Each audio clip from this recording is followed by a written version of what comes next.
কুষ্টিয়ার মিরপুরে সাংবাদিকের উপর সন্ত্রাসী হামলার প্রতিবাদে মানববন্ধন ও বিক্ষোভ সমাবেশ অনুষ্ঠিত হয়েছে। কুষ্টিয়ার মিরপুরে সাংবাদিক ফিরোজ আহমেদের উপর সন্ত্রাসী হামলার ঘটনায় সাংবাদিক সমাজসহ সর্বস্তরের মানুষ তীব্র নিন্দা ও প্রতিবাদ জানিয়েছে। এ হামলার প্রতিবাদে বুধবার বিকেলে মিরপুর ঈগল চত্বরে মিরপুর প্রেস ক্লাবের উদ্যোগে এক মানববন্ধন, প্রতিবাদ সমাবেশ ও বিক্ষোভ র্যালি অনুষ্ঠিত হয়। মিরপুর প্রেস ক্লাবের সাধারণ সম্পাদক রাশেদুজ্জামান রিমনের সভাপতিত্বে অনুষ্ঠিত সমাবেশে বক্তব্য রাখেন মিরপুর প্রেস ক্লাবের সভাপতি মারফত আফ্রিদি ও বিভিন্ন পর্যায়ের সাংবাদিকবৃন্দরা।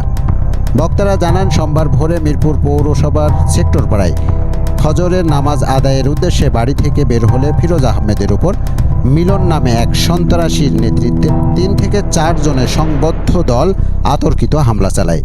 হাতুড়ি, লোহার রড ও লাঠি সোঁটা দিয়ে চালানো এই হামলায় তিনি গুরুতর আহত হন। পরে স্থানীয়রা তাকে উদ্ধার করে মিরপুর উপজেলা স্বাস্থ্য কমপ্লেক্সে ভর্তি করেন। সেখানে তার অবস্থা অবনতি হলে কুষ্টিয়া জেনারেল হাসপাতালে নিয়ে যাওয়া হয়। সেখানে তার অবস্থার অবনতি হলে ঢাকায় রেফার করা হয় উন্নত চিকিৎসার জন্য। বর্তমানে তার অবস্থা আশঙ্কাজনক। সমাবেশে বক্তারা বলেন, সাংবাদিকের উপরে এ ধরনের ন্যাক্কারজনক হামলা গণমাধ্যমের স্বাধীনতাকে বাধাগ্রস্ত করে। তারা অবিলম্বে হামলাকারীদের গ্রেপ্তার করে দৃষ্টান্তমূলক শাস্তির দাবি জানান। সন্ত্রাসী কর্তৃক আমাদের মিরপুর প্রেস ক্লাবের জয়েন্ট সেক্রেটারি ফিরোজের উপরে যে হামলা চালানো হয়েছে, আমি শুরুতেই সেই হামলার প্রতিবাদ এবং নিন্দা জানাচ্ছি এবং এই সন্ত্রাসী মিলনকে যত দ্রুত সম্ভব ধরে আইনগত ব্যবস্থা নিতে হবে এবং সন্ত্রাসী মিলনের বিরুদ্ধে শাস্তিমূলক ব্যবস্থা নিয়ে দৃষ্টান্ত রাখতে হবে, যাতে আর ভবিষ্যতে মিরপুর সহ সারা বাংলাদেশের কোনো সাংবাদিকের উপরে এই ধরনের ন্যাক্কার যাতে কোনো ঘটনা না ঘটে। ইভেন সাংবাদিক বাদেও কোনো সাধারণ মানুষও যাতে এই ধরনের সন্ত্রাসী হামলার শিকার না হয়, সে ব্যাপারে আমি দেশের রাষ্ট্রপ্রধানের কাছে এবং সংশ্লিষ্ট প্রশাসনের দৃষ্টি আকর্ষণ করছি।